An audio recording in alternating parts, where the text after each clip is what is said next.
The third element is that law is enacted in a legitimate manner and means that it must be agreed upon ahead of time how the rules will be changed. Legislatures have methods for passing new laws. Bureaucrats have procedures for applying those laws, and judges follow a well-known process in interpreting those laws. The final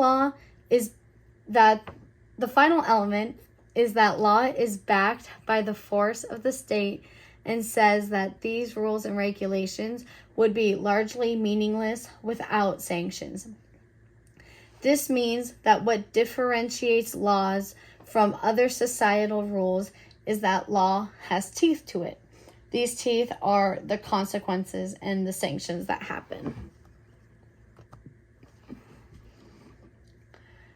This definition of law shows no mention of justice. In our democracy, public perceptions of law embody fundamental notions of justice, fairness, and decency. It is the potential linking of law and justice. We also do not use the word justice because many people use it for their political gain, and there are several different ways the word justice can be used. So we tend to just not mention justice when we are also speaking of the law.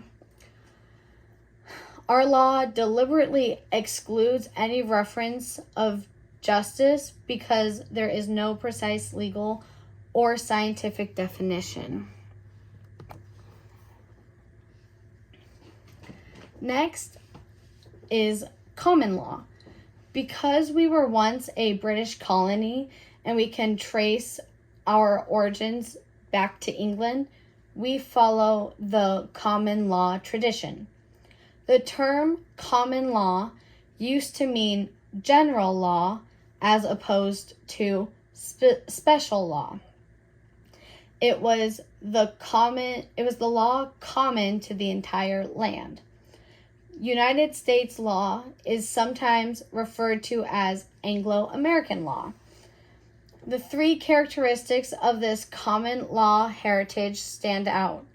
The law was judge-made, there is precedence, and there are multiple sources. Rather than being legislatively enacted, common law was predominantly judge-made. In the field of civil law, the common law courts developed the rights and obligations of citizens in such important areas as property, contracts, and torts.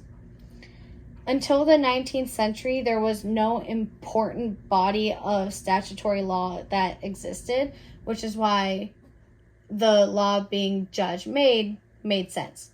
This is even true for today. The second characteristic of the common law tradition is the use of precedent.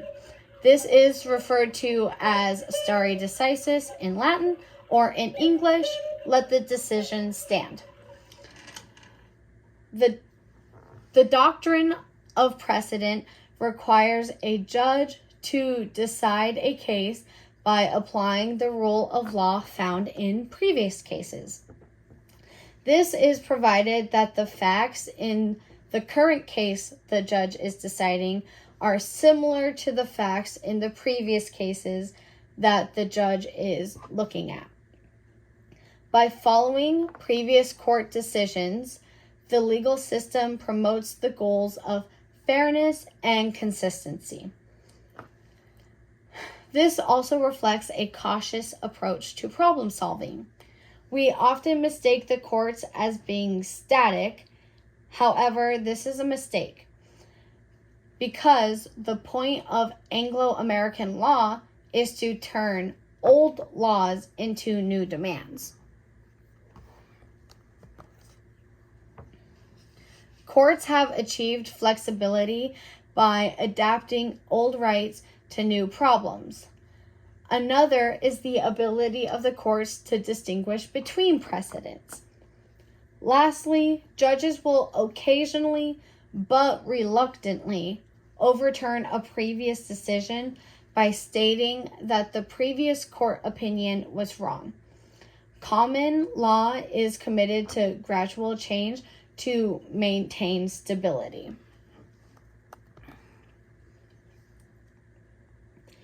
To recap this second part, I finished identifying the steps of a felony prosecution. I listed 4 key elements in defining law, and I identified 3 characteristics of common law. Thank you.